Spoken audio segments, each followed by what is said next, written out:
la vidéo présentation du personnage, vous aviez le choix entre Ginny Weasley, Severus Rogue ou Luna Lovegood, et le personnage qui a recueilli le plus de voix, c'est Luna avec 55%, Severus avec 11% et Ginny avec 33%.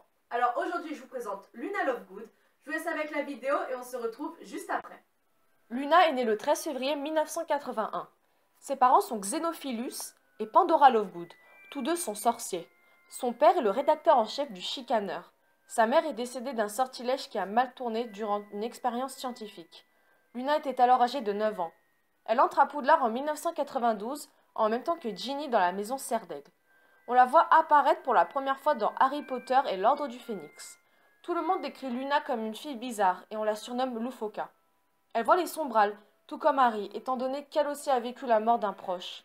Elle et son père le croient quant au retour de Voldemort et à la disparition tragique de Cédric Diggory.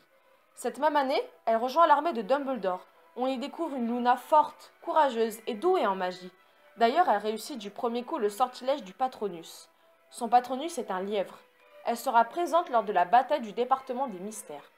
Elle apparaît également dans Harry Potter et le prince de Sang-Mêlé, lorsque celle-ci est invitée par Harry pour être sa cavalière lors de la fête de Slughorn.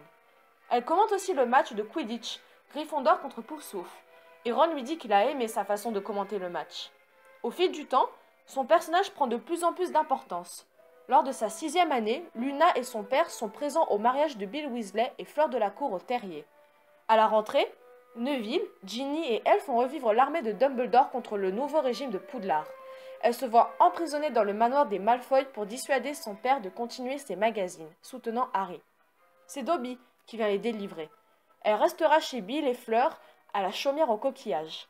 Plus tard, elle retournera à Poudlard et fera comprendre à Harry que le dernier Horcrux n'est autre que le diadème de Rowena Serdaigle dans Harry Potter et les reliques de la mort partie 2.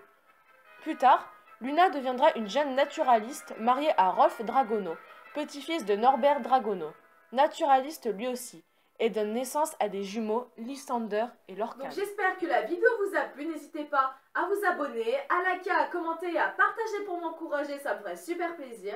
Et également me suivre sur les différents réseaux sociaux qui sont Twitter, ma page Facebook et Snapchat. Et pour la prochaine présentation du personnage, vous avez le choix entre Nymphadora Tonks, Molly Weasley ou Sirius Black. Donc n'hésitez pas à participer au sondage qui est en haut et on se retrouve donc pour une prochaine vidéo.